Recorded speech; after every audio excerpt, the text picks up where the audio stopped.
سورہ آل عمران کی آیت نمبر 146 خدمت میں تلاوت کی گئی، جس میں پروردگار عالم ارشاد فرما رہا ہے وَكَأَيِّن مِّن نَبِيٍّ قَاتَلَ مَعَهُ رِبِّيُّونَ كَثِيرٌ، کتنے ایسے نبی گزرے ہیں جن کی ہمراہی میں اللہ والوں نے جنگ لڑی ہے۔ فَمَا وَهَنُوا لِمَا أَصَابَهُمْ فِي سَبِيلِ اللَّهِ، اور اللہ کی راہ میں ان پر جو مصیبتیں آئی ہیں ان مصیبتوں کی وجہ سے ان کے اندر ذرہ برابر کمزوری نہیں پیدا ہوئی، ان کے ارادے میں ذرہ برابر خوف پیدا نہیں ہوا۔ وما ضعفوا، اور نہ ہی وہ جسمانی اعتبار سے انہوں نے کہیں پر کمزوری دکھائی۔ وما استکانوا، اور نہ ہی دشمنوں کے مقابل میں کہیں پر انہوں نے خضوع اور انکساری سے کام لیا۔ واللہ یحب الصابرین، اللہ صابروں کو پسند کرتا ہے۔ سایہ کریمہ کے ذیل میں کیونکہ آج 8 محرم ہے، اور 8 محرم ہمارے یہاں ہمارے سماج میں باب الحوائج سقائے حرم حضرت ابوالفضل عباس علیہ السلام کی ذات سے منسوب ہے، اور مجالس کا سلسلہ بھی بہت زیادہ رہتا ہے آج کے دن، لہٰذا تھوڑی سی مدت میں مختصر سے وقت میں آپ کی خدمت میں کچھ باتیں جناب عباس علیہ السلام کے حوالے سے کرنی ہے۔ جناب عباس علیہ السلام کی سب سے زیادہ جس صفت کا تذکرہ ہمارے درمیان ہوتا ہے وہ صفت ہے شجاعت اور بہادری۔ شجاعت، علماء نے شجاعت کی جو قسمیں بیان کی ہیں، شجاعت کی 4 قسمیں یہاں پر بیان کی، اگرچہ شہید مطہری رحمۃ اللہ علیہ نے صرف 3 قسم بیان کی تھی، لیکن بعد میں علماء نے اس کو تحقیق کرتے ہوئے 1 قسم کا اور اضافہ کیا، اور جس شجاعت کو شہید مطہری رحمۃ اللہ علیہ نے بیان کیا تھا ان میں سے سب سے پہلی منزل پر انسان کے لیے اخلاقی شجاعت ہے۔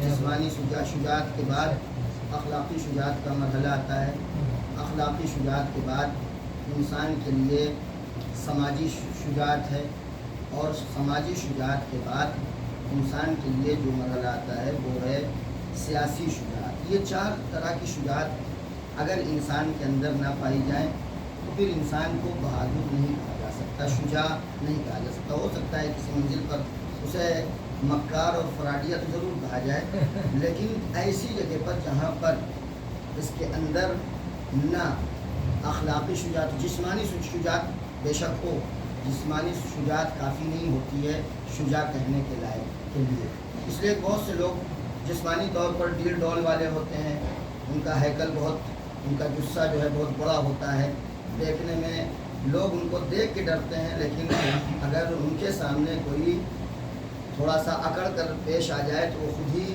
ڈر جاتے ہیں۔ تو جسم کا بھاری بھرکم ہونا، جسم کا بہت بڑا ہونا، یہ شجاعت کا معیار نہیں ہے تنہا، بلکہ شجاعت کے ساتھ ساتھ انسان کے اندر اخلاقی شجاعت کا پایا جانا بھی ضروری ہے۔ اخلاقی شجاعت جب تک نہ ہوگی، انسان جسم کے اعتبار سے لاکھ شجاع ہو، لیکن وہ انسان شجاع کہنے جانے کے لائق نہیں ہے جس کے اندر اخلاقی شجاعت نہ ہو، اس لیے کہ جس انسان کے ارادے میں ذوف پایا جا رہا ہو، جس انسان کے اندر ارادے کا اصلاً مادہ نہیں پایا جاتا، وہ ہر منزل پر جہاں پر معاملہ آ جائے کہ یہاں پر ان کو ایک فیصلہ کرنا ہے، فیصلہ کرنے میں وہ مستحکم نہ ہو، اس کے اندر قوت ارادہ نہ پایا جا رہا، وہ انسان سب کچھ رکھنے کے باوجود، اس کے پاس طاقت ہو، اس کے پاس اسلحہ ہو، یا آج کی زبان میں کہہ رہے ہیں اس کے پاس لاٹھی ہو، سب کچھ ہونے کے باوجود اگر اس کے اندر قوت ارادہ نہیں ہے تو انسان بیکار ہے۔ اس کے بعد جب اخلاق کی منزل آتی ہے تو اخلاقی اعتبار سے شجاع انسان کسے کہتے ہیں؟ جہاں پر اخلاقی اعتبار سے شجاع اور بہادر اس انسان کو کہا جاتا ہے جہاں پر اس انسان سے غلطی ہو جائے وہاں کھلے دل کے ساتھ اپنی غلطی تسلیم کر لے، یہ ہے اخلاقی شجاعت۔ ورنہ اگر مثلاً ہم سے غلطی ہو جائے، ایک مسئلہ ہم نے غلط بیان کر دیا، بعد میں مراجعہ کیا، دیکھا کہ ہم نے غلط بیان کیا ہے، تو اپنی مثلاً عزت بچانے کے لیے، جھوٹی عزت اپنی بچانے کے لیے ہم وہ صحیح مسئلہ لوگوں تک نہ پہنچائیں، جا کے جس کو ہم نے بتایا ہے مسئلہ اسے نہ بتائیں کہ یہ بات ہم نے جو مسئلہ بتایا تھا آپ کو وہ غلط بتایا ہے، تو اس کا مطلب یہ ہے کہ ہمارے اندر اخلاقی بزدلی پائی جاتی ہے، جو بزدلی ہمیں پروردگار کی معصیت کی طرف لے جا سکتی ہے۔ یہ ہے اخلاقی شجاعت۔ اخلاقی شجاعت انسان کو جرأت دیتی ہے کہ جس کے ذریعے سے علماء کے درمیان، پرانے علماء ہوں نئے علماء ہوں، نظریاتی اختلاف ہوتے ہیں، اور نظریاتی اختلاف ہونے کے باوجود ایک دوسرے کے بغل میں بیٹھنا، ایک دوسرے کا ساتھ دینا، ایک دوسرے کے ساتھ ربط رکھنا، یہ علماء کے درمیان پایا جاتا ہے۔ لیکن جو لوگ جن کے اندر یہ صفت نہیں پائی جاتی، اخلاقی شجاعت جن کے اندر نہیں پائی جاتی، جیسے ہم ہندوستان کے علماء جو ہوتے ہیں وہ بہت ضعیف اور کمزور ہوتے ہیں، بہت اس مرحلے میں ہم لوگ بزدل ہوتے ہیں، اخلاقی شجاعت سے بالکل خالی ہوتے ہیں، کہ جہاں پر نظریاتی اختلاف میں ہم لوگ آستین فوراً چڑھانا شروع کر دیتے ہیں۔ یہ کیا انسان یہ اپنے کو تو بہادر سمجھ رہا ہے آستین چڑھا کر، لیکن یہ اخلاقی اعتبار سے بالکل بزدل ہے۔ تیسری شجاعت ہے سماجی شجاعت۔ سماجی شجاعت یہ کہ انسان ہمیشہ سماج کی خدمت کے لیے تیار رہے۔ انسان ہو سکتا ہے کہ وہ کسی لائق نہ ہو، لیکن جس لائق بھی ہو، جس حد تک اس کے لیے ممکن ہو، سماج کی خدمت کے لیے جتنا اس کے بس میں ممکن ہو، جتنا وہ کر سکتا ہو، اتنا وہ سماج کی خدمت کرے۔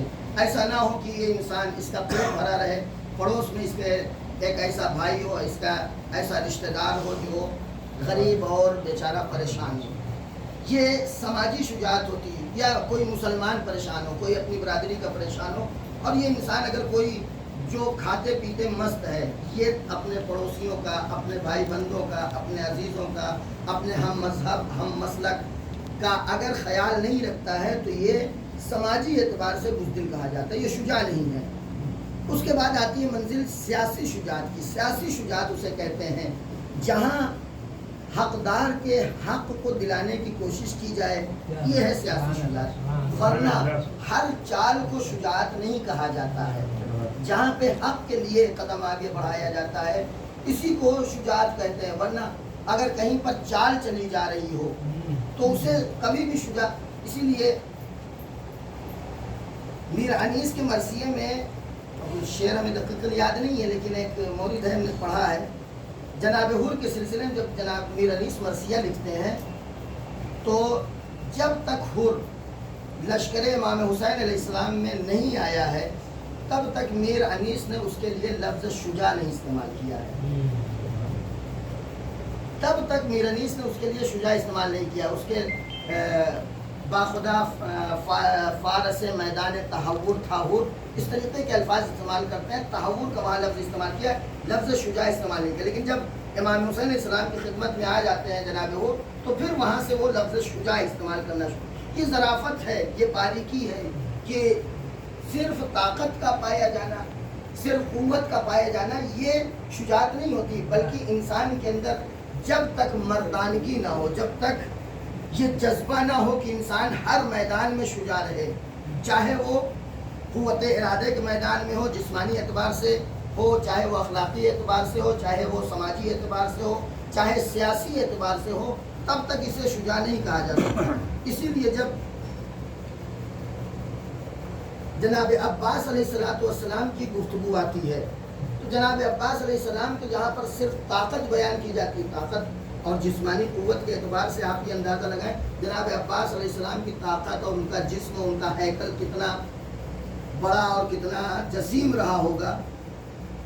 اس سے آپ اندازہ لگا سکتے ہیں کہ جنگ صفین کے موقع پر آپ کا سن صرف 13 سال ہے۔ مولا کائنات کتنے برس کے ہیں؟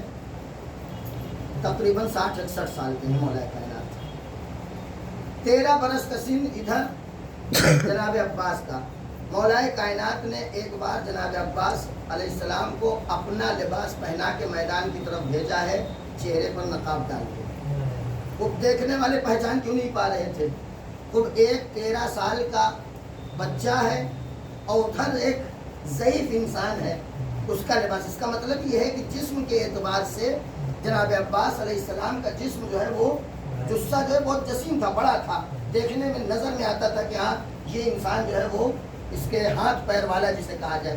اسی لیے جناب عباس علیہ السلام کے لیے ملتا ہے کہ کبھی بھی وہ ہر گھوڑے پہ نہیں بیٹھ سکتے تھے، کیونکہ قد لمبا تھا، ہر گھوڑا ان کے لائق نہیں ہوتا تھا۔ ایک مخصوص گھوڑا تھا کہ جس پر جناب عباس علیہ السلام جس گھوڑے کی قامت بہت بڑی ہوتی ہے، اس کے باوجود بعض کتابیں لکھتے ہیں جناب عباس علیہ السلام جب رکاب میں پیر ڈالتے تھے تو آپ کا گھٹنا گھوڑے کے تقریباً سر کے پاس پہنچتا تھا۔ جناب عباس علیہ السلام کی جسمانی شجاعت اگر آپ تذکرہ دیکھیں تو جسمانی شجاعت کے اعتبار سے اسی میدان صفین سے لوگوں نے جناب عباس کی شجاعت پہچان لی۔ تاریخ عرب میں 3 افراد ایسے تھے جن کی طاقت کو 1000 سواروں کی طاقت کے برابر سمجھا جاتا تھا۔ 3 افراد، مرحب، انتر اور ابو شعثا۔ مرحب کو مولا کائنات نے قتل کیا، انتر کو مولا کائنات نے قتل کیا، کہ یہ وہ تھے کہ جن کے اکیلے ایک آدمی کی طاقت کو 1000، جہاں پہ معاملہ آ جاتا تھا جنگ کا، ان کو ایک آدمی کو بھیجا جاتا تھا، اکیلے اس کو بھیجا جاتا تھا 1000 کا مقابلہ کرنے کے لیے۔ اتنا طاقت والا انسان، یہ 3 افراد ایسے طاقت والے تھے۔ یہی وجہ ہے کہ چاہے آپ وہ خندق کا مرحلہ لے لیں، خیبر کا مرحلہ لے لیں، مسلمان صرف ان کی شکل دیکھ کر کانپ رہے تھے، ان کی شکلیں دیکھ کر ڈر جا رہے تھے۔ اسی طرح ابو شعثا بھی بہت ہی بڑا پہلوان عرب کا مانا جاتا تھا، جس کی طاقت کو کہتے ہیں لوگ 1000 سے بھی زیادہ اس کی طاقت کی برابری کی جاتی تھی، کہ یہ ایک اکیلا انسان ہزاروں کے تعداد سے زیادہ سے بھی مقابلہ کر سکتا ہے۔ لہذا تاریخ میں ملتا ہے کہ معاویہ نے اسے خریدا، باقاعدہ بہت بڑی رقم دے کے خریدا تھا، اپنے پاس رکھا تھا۔ اور جب جناب عباس علیہ السلام کو مولا کائنات نے نقاب ڈال کر بھیجا تو ادھر سے، اور جناب عباس علیہ السلام نے میدان میں پہنچتے ہی باقاعدہ نعرہ بلند کیا، حال بھی مبارز کوئی ہے مجھ سے لڑنے والا۔ جناب عباس کی آواز میں اتنا روب تھا کہ پوری فوج میں سے کسی نے سر نہیں اٹھایا کہ ہم یہ جو آیا ہے اس سے مقابلہ کر سکیں گے۔ جب کوئی نہ بولا، کوئی نہ آگے بڑھا، تب یہ کہتا ہے کہ تم کو کس لیے ہم نے خریدا ہے، تم کو کس لیے ہم نے کرائے پہ رکھا ہے، لہذا تم خود جاؤ۔ یہ کہتا ہے کہ یہ میری شان کے خلاف ہے کہ میں ایک اجنبی سے لڑ سکوں، اس لیے کہ میں جسے قتل بھی کروں گا اس کا بھی ایک نام ہوگا کہ فلاں کو فلاں نے قتل کیا ہے۔ ہر ایک کے قتل کرنے کے لیے میں آگے نہیں بڑھ سکتا ہوں، لہذا یہ ہماری توہین ہے کہ ہم اس جوان کو قتل کرنے کے لیے آگے بڑھیں، اس انسان کو قتل، جس کو میں پہچان نہیں رہا ہوں، جس کے چہرے پر نقاب، یہ کون ہے، کہاں سے آیا، کیسا ہے، اس کے حسب و نسب کیا ہے، مجھے نہیں پتا، لہذا میں نہیں جا سکتا۔ ہاں اگر تیرا اصرار ہے تو میرے 7 بیٹے ہیں جو یہاں موجود ہیں، ان 7 میں سے 7ویں نمبر جو سب سے چھوٹا ہے اور میری نظر میں سب سے کمزور ہے، اسے بھیجتا ہوں۔ اب یہ تاریخ میں نقل ہے، جناب عباس علیہ السلام نیزہ لیے ہوئے تھے، جیسے ہی اس کا لڑکا آیا ہے جناب عباس نے، وہ ابھی قریب بھی نہیں پہنچا تھا کہ اس کے سینے میں نیزہ داخل کیا، اس کے بعد اٹھا کر زمین پر پٹک دیا ہے، گھوڑے سے اٹھایا زمین پر۔ اس طریقے سے ایک ایک کر کے آتے گئے، جیسے ہی ایک ایک کر کے ختم ہو گئے، 7 کے 7 ختم ہوئے، تو اب معاویہ اس کی طرف مخاطب ہوا، کہنے لگا کہ ابو شعثا تم سے کہہ رہے تھے کہ تم چلے جاؤ، لیکن تمہیں تو شوق پڑی ہوئی تھی کہ تم اپنے 7 فرزند کو پہلے قتل کروا دو، تمہیں شوق تھا خود ہی، اب تم خود جاؤ، اس لیے کہ یہ کوئی معمولی آدمی نہیں لگ رہا ہے۔ جناب عباس کے لیے ملتا ہے کہ 7 بیٹوں کو تو جناب عباس نے سینے میں نیزہ چبھا کر فوراً گھوڑے سے اٹھا کر زمین پر گرا دیا تھا، لیکن جب ابو شعثا آیا ہے تو جناب عباس نے اس کے سینے میں نیزہ داخل کیا ہے اور اسے باقاعدہ اٹھا کر رکھا ہے کچھ دیر۔ اب یہ تاریخ کے الفاظ ہے کہ وہ کچھ دیر تک تڑپتا رہا، تو سامنے فوج دیکھنے والی جو دیکھ رہی تھی، جو ابو شعثا کے بھروسے کھڑی ہوئی تھی، ان کے پیر کانپنے لگے تھے صرف یہ منظر دیکھ کر کہ علی یہ کس شیر کو لے کر آئے ہیں، یہ کون ہے جو میدان میں آیا ہوا ہے۔ اور اس کے بعد جناب عباس جب واپس جاتے ہیں، اس وقت مولا کائنات نے جناب عباس کے چہرے سے جب نقاب ہٹایا، تب لوگوں نے دیکھا کہ یہ عباس ہے۔ تو جناب عباس کی جسمانی شجاعت کی اگر بات کی جائے تو یہ بھی کم نہیں ہے، تاریخ میں منزل بمنزل۔ یہی وجہ ہے کربلا میں جناب عباس علیہ السلام کا نام سن کے اکیلے جناب عباس کے نام سے پوری فوج کانپ رہی تھی۔ آپ کیا سمجھتے ہیں کیوں جناب عباس کو، تنہا جناب عباس کو امان نامہ پیش کیا گیا؟ انہیں معلوم ہے عباس کی طاقت کا اندازہ ہے انہیں، عباس کی شجاعت کا اندازہ ہے انہیں، جناب عباس کی تلوار کی طاقت انہیں معلوم ہے، ان کو معلوم ہے جناب عباس کس قیمتی انسان کا نام ہے. یہ جناب عباس علیہ السلام کی جسمانی شجاعت. اس منزل پر اگر آپ جناب عباس علیہ السلام کے قوت ارادہ دیکھنا چاہتے ہیں تو قوت ارادہ کے لیے چھٹے امام حضرت امام جعفر صادق علیہ السلام تو زیارت پڑھیے، بلکہ یہ سمجھ لیں کہ جناب عباس علیہ السلام کو ہم اور آپ اپنی فکر سے اپنے اس ناقص ذہن سے اگر سمجھنا چاہیں تو نہیں سمجھ سکتے. جناب عباس عظمت کی جس منزل پر فائز ہیں، اسی لیے اکثر یہ پڑوسی ملک کے ذاکرین جب جناب عباس علیہ السلام کے فضائل بیان کرنے لگتے ہیں تو میں نے اکثر دیکھا ہے، جو سنا ہے کبھی ادھر ادھر کی کلپ مل جاتی ہے سن لیا کرتا ہوں، اکثر ایسا ہوتا ہے کہ وہ جناب عباس علیہ السلام کی فضیلت تو بیان کرنا دور، وہ انبیاء اور ائمہ کی توہین بھی کرتے ہیں. اس میں اپنے اعتبار سے وہ جناب عباس کی من گھڑت فضائل بیان کرتے ہیں، ان من گھڑت فضائل کے ذیل میں ائمہ کی انبیاء کی توہین ہوتی ہے. ابھی 2-3 روز پہلے کی بات ہے کہ خطیب کو وہاں پر علامہ صاحب تھے، کوئی علامہ صاحب کو ممبر سے گھسیٹ کے نیچے اتارا گیا. اس سے پہلے جس قضیے پر ان کو ممبر سے نیچے گھسیٹ کر اتارا گیا، اس سے پہلے انہوں نے ایک جملہ پڑھا، اور وہ جملہ یہ تھا کہ پیغمبر نے، لیکن ممبر سے کس حد تک جھوٹ بولا جا رہا ہے، تہمت لگائی جا رہی ہے، الزام لگایا جا رہا ہے کہ پیغمبر نے فرمایا تمام انبیاء جناب عباس کے در کے فقیر ہیں. مجھے کہاں سے، کس مدرک سے، کس کتاب سے، کس حوالے سے، اور فوراً خدا نے ان کو وہیں سزا دے دی. اس کے بعد انہوں نے ایک جملہ کہا آیت اللہ خامنئی حفظ اللہ کے خلاف، وہیں پر لڑکوں نے کھڑے ہو کے ان کو ممبر سے گھسیٹ لیا. لیکن مجھے یہاں پر یہ جملہ کہنا ہے، ان جوانوں کی بصیرت اتنی زیادہ ہونی چاہیے تھی، ان کی بصیرت ابھی کم ہے، ان کی بصیرت میں اور اضافہ ہونا چاہیے تھا کہ جب انبیاء کی توہین کی جا رہی تھی، اگر تم اسی وقت کھڑے ہو جاتے تو کبھی بھی آئے گائے خامنائی کے توہین کی نوبت نہ آتی. یہ ہماری قوم کا حال ہے، ہم جذباتی ہوتے ہیں، ہم بصیرت اگر ہو تو ہمارے اندر اس طرح کی کبھی نہیں پائی جاتی. بہرحال جناب عباس علیہ السلام کے اندر جو قوت ارادہ ہے، جناب عباس کی شخصیت کا راز، جناب عباس کی عظمت کا راز، جناب عباس کی بلندی کا راز، کیوں ہر جگہ آپ اولاد ائمہ میں، امام زادوں میں جناب عباس کا تذکرہ نمبر 1 پر پاتے ہیں. ایک درجہ اول میں جہاں بھی اولاد ائمہ کی گفتگو ہوتی ہے وہاں جناب عباس کا تذکرہ ہوتا ہے، دوسروں کا بعد میں ہوتا ہے.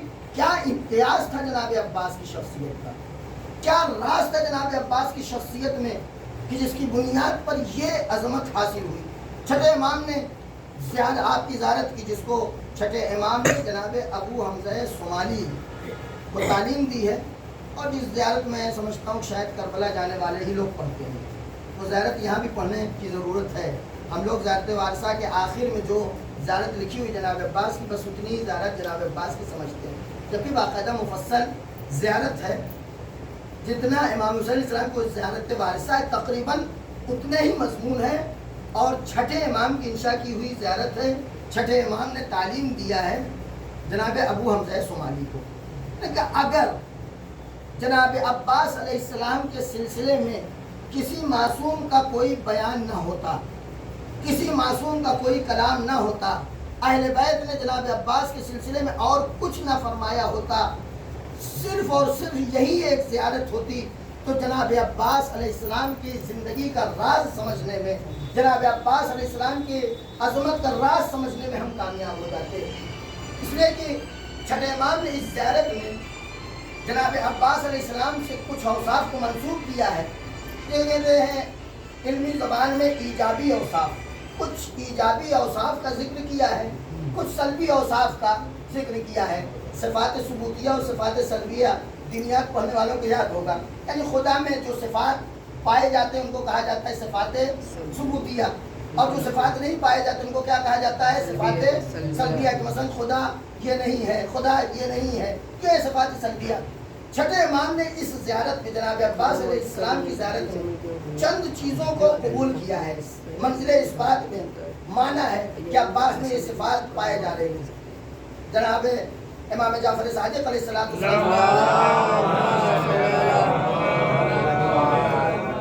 اشہد لک بالتسلیم والتصدیق والوفاء والنصیحہ لخلف النبی صلی اللہ علیہ وآلہ.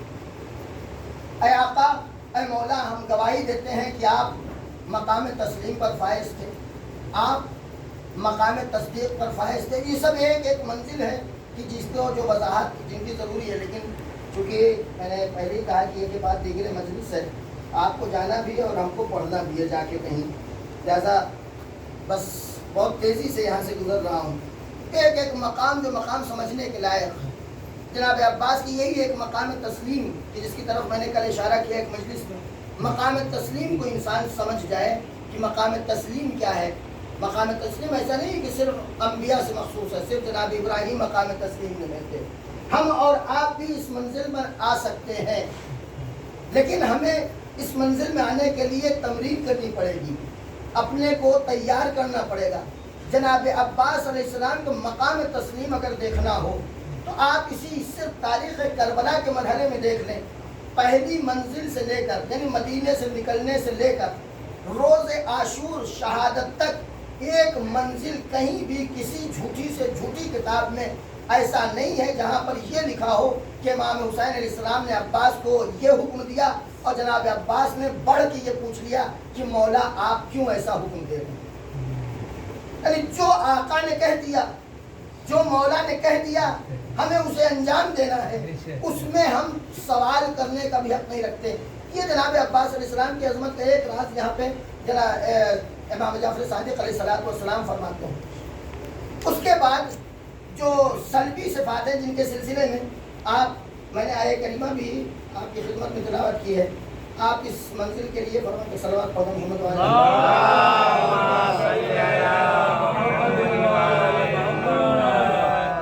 اشہد انکا لم تہن ولم تنکل. ہم گواہی دیتے ہیں، قرآن نے انبیاء کے مدد کرنے والوں، انبیاء کے نصرت کرنے والوں کے جو صفات بیان کیے، ان میں ایک صفت یہ بیان کی کہ یہ وہ ہیں کہ جن کے اندر کبھی بھی قوت ارادہ نہیں پایا جاتا. یہ کبھی بھی ارادے کے اعتبار سے ان کے اندر ضعف نہیں پیدا ہوتا، کمزوری. ہمیشہ ان کا ارادہ بڑا مضبوط ہوتا ہے، بہت مضبوط ارادے کے مالک ہوتے ہیں. اور نہ ہی کسی منزل پر، چونکہ جب قوت ارادہ انسان کا مضبوط ہو، جو جسمانی طاقت کم بھی ہو تو چل جاتا ہے. یہی وجہ ہے کہ بوڑھوں کے یہاں بوڑھے مجلسوں میں کیوں آتے ہیں، بوڑھے عبادات میں کیوں آگے رہتے ہیں. اور جوانوں کے یہاں قوت ارادہ کمزور ہوتا ہے، ان کے یہاں ذوق پایا جاتا ہے قوت ارادے میں، لیکن بوڑھوں کے یہاں وہ جذبہ اور وہ ارادے بہت مضبوط ہوتا ہے، اس میں طاقت پائی جاتی ہے. لہٰذا ہم اور آپ ایک دو مجلس کر کے تھک جاتے. واقعی میں گاؤں میں رہے، شہر میں تو چونکہ ہم خود ہی نہیں جا پاتے کسی کو دیکھیں. گاؤں میں دیکھا ہے مثلا ایسے ضعیف افراد ہیں جو صبح پہلی مجلس سے لے کر رات آخری مجلس تک کرتے ہیں، اور ہم لوگ 2-3 مجلس میں جانے کے بعد گھر پہ آ کے لیٹ جاتے تھے کہ تھک گئے. تو بہرحال جسمانی طور پر ذوق وہی پیدا ہوتا ہے جہاں پر انسان کا ارادہ کمزور ہو. لیکن اگر ارادہ مضبوط ہو تو ارادہ مضبوط ہونے کے بعد پھر انسان کے جسم بھی مضبوط رہتا ہے. اور اولیاء خدا میں جنہیں بہادر کہا جاتا ہے، جنہیں شجاع کہا جاتا ہے، ان کی سب سے بڑی خصوصیت یہ ہوتی ہے کہ ان کا ارادہ بڑا مضبوط ہوتا ہے. ان کے اندر ارادے میں قوت پائی جاتی ہے، ارادے میں طاقت پائی جاتی ہے. اتنے مضبوط ارادے کے مالک ہوتے ہیں یہ افراد کہ امان نامہ بھی آ جائے تو اسے ٹھکرا دیا کرتے ہیں. تاریخ کربلا میں ایک شخص کے لیے امان نامہ آیا ہے، لیکن کیسے آپ اسی منزل میں دونوں مقام کو پہچان لیں. ادھر سے مقام تسلیم کو پہچان لیں کہ ادھر سے شمر چلا رہا ہے، چیخ رہا ہے، آواز دے رہا ہے. اچھا یہ بھی ایک چیز ہے کہ ہم اور آپ یہ سنتے ہیں کہ شمر نے یہ امان نامہ لکھوایا تھا. شمر لے کر آیا تھا کوفے سے، کسی اور نے امان نامہ لکھوایا تھا. یعنی اس کے پیچھے رشتہ داری کا معاملہ نہیں تھا، اس کے پیچھے یہ معاملہ نہیں تھا کہ رشتہ دار ہیں اس لیے ہم امان نامہ لکھوا لے رہے ہیں. رشتہ داری کا معاملہ نہیں تھا. اصل یہ تھا کہ انہیں بھی احساس تھا کہ حسین کی اصل طاقت کا نام ہے عباس، حسین کی سب سے بڑی قوت کا نام ہے عباس، اور انہوں نے تاریخ میں اس سے پہلے کچھ کمزور لوگوں کو خرید لیا تھا اور خریدنے میں کامیاب ہو گئے تھے، تو انہوں نے سوچا کہ شاید یہ جنگ بھی ہم اسی حربے سے اور اسی چال سے بدل سکتے ہیں، تبدیل کر سکتے ہیں۔ اس کا مطلب ایک صلوات پڑھ دیں محمد والے۔ لہذا رشتہ داری کا معاملہ نہیں تھا، معاملہ یہ تھا کہ عباس کو حسین سے جدا کر دیا جائے، لیکن واقعی میں سلام ہے اس ہستی پر جو مقام تسلیم کی اس منزل پر فائز تھا کہ جب تک حسین نے کہا نہیں تب تک عباس نے شمر کی آواز پر جواب نہیں دیا۔ یعنی جناب عباس کچھ بولتے بھی نہیں تھے، کلام بھی نہیں کرتے تھے بغیر اپنے آقا کی اجازت کے، اور جب حسین نے کہا بھیا عباس دیکھو کیا کہنا چاہتا ہے سن لو، اور اس نے جب امان نامہ پیش کیا ہے کہ تم لوگوں کے لیے تمہارے بھائیوں کے لیے امان ہے، تو جناب عباس کہتے ہیں لعنت ہو تجھ پر بھی، تیرے امان نامے پر بھی، تم میرے لیے امان نامہ لایا ہے اور فرزند رسول کے لیے امان نہیں ہے۔ تو یہ وہ انسان ہے جس کے اندر تسلیم کی منزل یہ ہے کہ اس کے قوت ارادہ میں ذرہ برابر، ورنہ جہاں پہ سامنے 30,000 کم سے کم 30,000 کی فوج کھڑی ہو، جہاں پر یہ طے ہو کہ جنگ ہوگی تو ظاہری اعتبار سے مقابلے کی جنگ نہیں ہے، یہ برابری کی جنگ نہیں ہے، یہ وہاں پر یہ انسان جس کو ایک آفر دیا جا رہا ہو، ایک موقع دیا جا رہا ہو، وہ بڑی خوشی خوشی آگے بڑھ سکتا تھا، لیکن ارادے میں اتنے مضبوط تھے جناب عباس علیہ السلام کہ نہیں، امان نامہ ٹھکرا دیا جائے، زندگی چلی جائے، دنیا ہاتھ سے نکل جائے، عہدے چلے جائیں، سکون چھن جائے، لیکن عباس کے ارادے میں کوئی بھی چیز ضعف اور کمزوری کا سبب نہیں بن سکتی، اور نہ ہی تاریخ میں کسی مرحلے پر آپ کو ملے گا کہ جناب عباس میں نکال پیدا ہوا، جناب عباس کسی دشمن کے سامنے خاضع ہوئے ہوں، کسی دشمن سے، یا اپنی زبان میں اگر ترجمہ کروں میں ولا تنقل کا تو یہ ترجمہ کر سکتا ہوں، جناب عباس کوئی کسی دشمن سے مسکرا کر نہیں ملے، دشمن سے مسکرا کر نہیں، دشمن کے ساتھ نرم دلی جناب عباس کے اندر نہیں پائی جاتی تھی، اور جہاں بھی انسان کے اندر ارادے کا ذوق پایا جائے، جسمانی ذوق پایا جائے، یا دشمن کے مقابل میں ذرہ برابر خضوع اور انکسار پیدا ہو جائے، تو ماہرین کہتے ہیں کسی بھی شکست کے، کسی بھی انسان کے شکست کے یہی 3 مثلث راز ہیں کہ انسان جو ہے اس کے ارادے میں ذوق پایا جا رہا ہو، انسان کے جسم میں کمزوری پائی جا رہی ہو، اور ساتھ ہی ساتھ یہ دشمن سے ملنا چاہتا ہو۔ جہاں یہ 3 صفات اکٹھا ہو جائیں وہاں دشمن کے مقابل میں کامیابی نہیں حاصل کی جا سکتی۔ تو عزیزان گرامی، جناب عباس جس کو ہم شجاع سمجھتے ہیں، وہ ہر منزل پر آپ ارادے کی طاقت دیکھ لیں، میں نے اشارہ کیا چونکہ تفصیل کا موقع نہیں، میں بہت تیزی سے گزر رہا ہوں، اور جسمانی اعتبار سے آپ کے لیے میں نے واقعہ پیش کیا، اور پھر آ جائے دشمن کے مقابل میں۔ دشمن کے مقابل میں جناب عباس نے نرمی کسی منزل میں نہیں برتی ہے، اور پھر جو کل کی تاریخ آنے والی ہے، یہاں پر جناب عباس کا آپ روب اور دبدبہ دیکھیں۔ ایک تو یہاں پہ بھی ہر منزل پہ جناب عباس کی مقام تسلیم ہے، وہ انسان جو شجاع ہو، جس انسان کو ہزاروں کے برابر سمجھا جا رہا ہو، اسے بھیجا جائے دشمن سے وقت لینے کے لیے، ہر آدمی برداشت نہیں کر پائے گا، بالخصوص جو بہادر ہوتے ہیں، جو جن کے پاس طاقت ہوتی ہے، جن کو اپنے جسم کی طاقت پر بھروسہ ہوتا ہے، ناز ہوتا ہے۔ اس منزل پر اگر یہ کہا جائے کہ مثلاً ہمارے بچے جب جوان ہو جاتے ہیں اور ان کو یہ احساس ہونے لگتا ہے کہ ہم اکیلے مثلاً سامنے والے کا کچھ بگاڑ سکتے ہیں، تو باپ آنکھ دکھاتا بھی رہے تب بھی وہ آگے بڑھتے رہتے ہیں آستین کو چڑھا کے، اس لیے کہ یہ بیچارے صرف کیا ہے، ان کے پاس طاقت آ گئی ہے، ان کے پاس ابھی بصیرت پیدا نہیں ہوئی، لیکن جو مقام تسلیم پر فائز ہوتا ہے طاقت ہونے کے باوجود، جناب عباس کی زندگی دیکھیں، جو میں نے شجاعت کی داستان پیش کی ہے، اس شجاعت کی داستان کو اگر پیش کر دیا جائے تو جو نہیں جانتے ان کے سامنے، تو اس داستان کو سن کے لوگ کانپ اٹھیں گے، اور واقعی ہی ہوتا ہے۔ کہتے ہیں کہ مرحب نے خواب میں صرف مولا کائنات کو دیکھا تھا 3 دن بخار آیا تھا. کیسے ان کی بہادر اور ایسے بطل تھے یہ لوگ, ایسے شجاع تھے یہ لوگ کہ جن کو سن کر لوگ کانپتے تھے, جن کا نام سن کے وہ انسان حسین ابن علی اس سے کہیں کہ جاؤ تم مہلت لے لو, اس کے لیے بہت سخت ہے. اور پھر ادھر گئے تو یہ روب اور دبدبا دیکھے, دشمن کے سامنے جھکے نہیں ہیں, دشمن سے ریکویسٹ نہیں کی ہے, یہ جا کر نہیں کہا ہے کہ تمہارے سامنے مثلا میں آیا ہوں. آقا نے بڑے مثلا ہاتھ جوڑ کے اور گڑ گڑا کے یہ کہا ہو کہ آج ایک رات کی اور مہلت دے دو. ایک لکیر کھینچ دیا ہے اور کھینچنے کے بعد کہا ہے میں جا رہا ہوں اپنے آقا سے پوچھنے کے لیے, اور جب تک واپس نہ آ جاؤں کوئی اس لکیر کو پار نہیں کرے گا, ورنہ میں جانتا ہوں اس کے ساتھ کیا کرنا.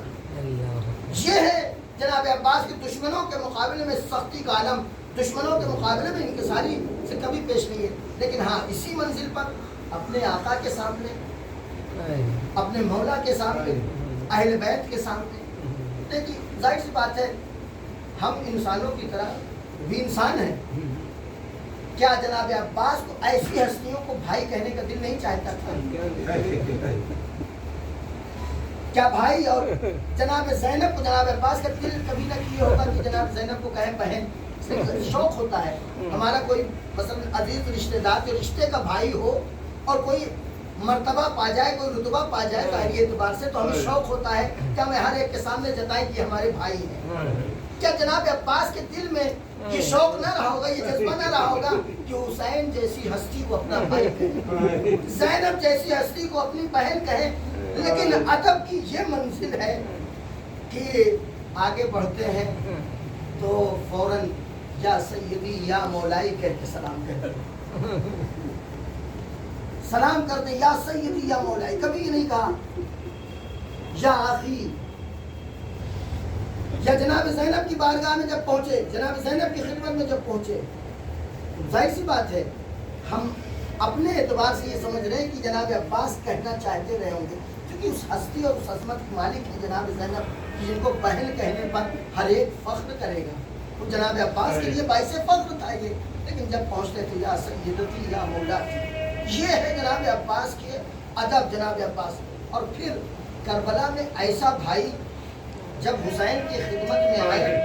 اچھا ادب آپ دیکھیں, امام حسین علیہ السلام کی بارگاہ میں بار بار پہنچے ہیں اور اجازت مانگی نہیں ہے. یہ ہم لوگ اپنے تخیلات پڑھتے ہیں, اب جناب عباس نے کہا کہ مولا اب ہمیں بھی اجازت دے دیجیے. نہیں, جو لفظ لکھا ہے تاریخ کربلا میں, لفظ یہ ہے, پہنچے ہیں اپنے آقا کی خدمت میں, کہتے ہیں لقد ضاق صدری, لقد ضاق صدری. آقا اے میرے مولا اب اس سینے میں اور تنگی محسوس ہو رہی ہے, اب سانس نہیں لی جا رہی ہے. ادب دیکھیں کس انداز میں اپنے آقا سے مخاطب ہوتے ہیں. اجازت ملی ہے, اور کس چیز کی اجازت ملی ہے آپ جانتے ہیں. حسین نے عباس کو رخصت کیا,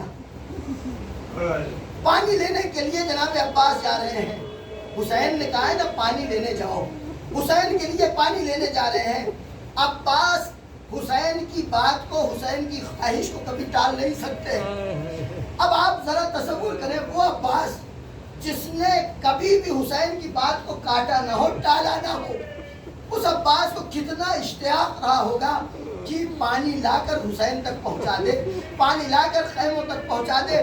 عباس فرات میں پہنچے ہیں, ترائی میں اتر گئے ہیں, مشق بھرا ہے اور سیدھے چلے ہیں, چلتے چلے جا رہے ہیں. اب جب پہلا حملہ ہوا, جناب عباس کا داہنا ہاتھ کٹا. عباس کو کیوں پرواہ نہیں ہے کہ ہاتھ کٹ گیا ہمارا.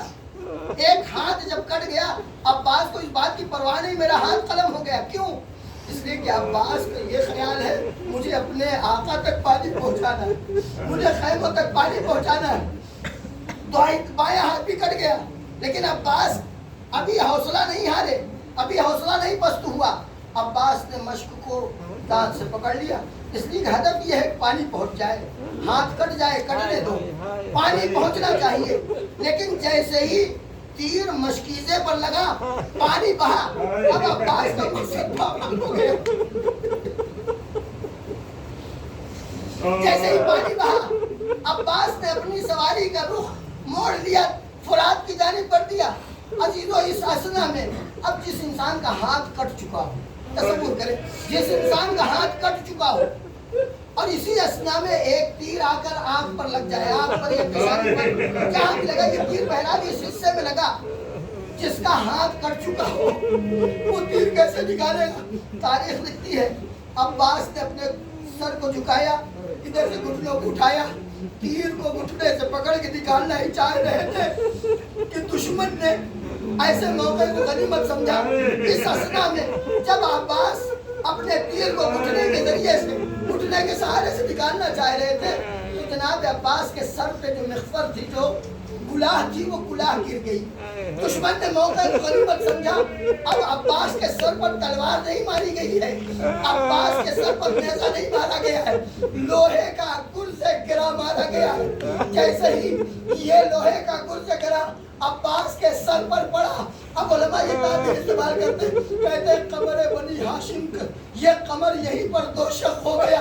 جیسے ہی سر پر یہ گرز پڑا، عباس نیچے آتے ہوئے سلام کرتے ہیں، آقا غلام کا آخری سلام قبول ہو۔ حسین چلے ہیں عباس کے سرانے جانے کے لیے، حسین بہت تیزی سے بڑھے ہیں اور یہ کہتے ہوئے الان انکسر ظہری، الان انکسر یا ظہری، الان انکسر ظہری۔ حسین جب عباس کے جنازے کے قریب پہنچے ہیں، حسین عباس کے جسم کے قریب پہنچے ہیں، اب حسین نے اور چند جملے کہے ہیں، ہم اور آپ مشہور یہی سنتے ہیں، کہتے ہیں الان انکسر ظہری۔ یہ کم جملہ نہیں ہے، کمر پر حسین نے ہاتھ رکھ لیا، جب میری کمر ٹوٹ گئی۔ اس کے بعد کہتے ہیں وَقَلَّتْ حِيلَتِي، میرا چارہ کم ہو گیا۔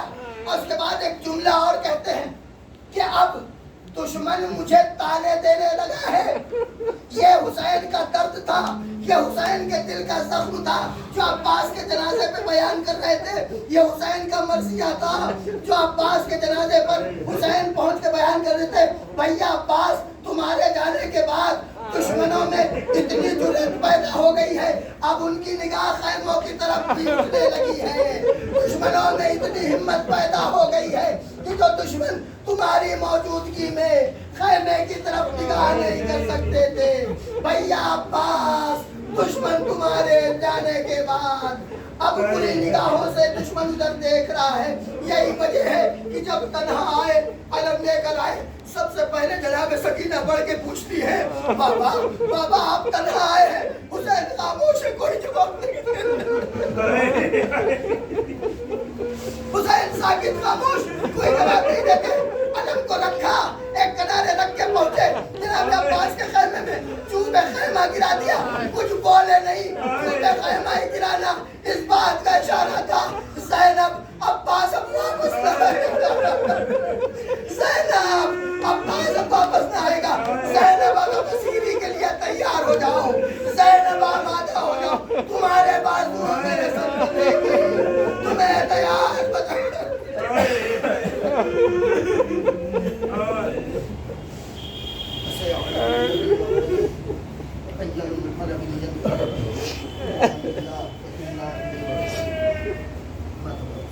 ایک سورہ فاتحہ اعجاز شفیع معامر ابن سید ذوالفقار حیدر اور ذوالفقار حیدر ابن اعجاز شفیع معامر۔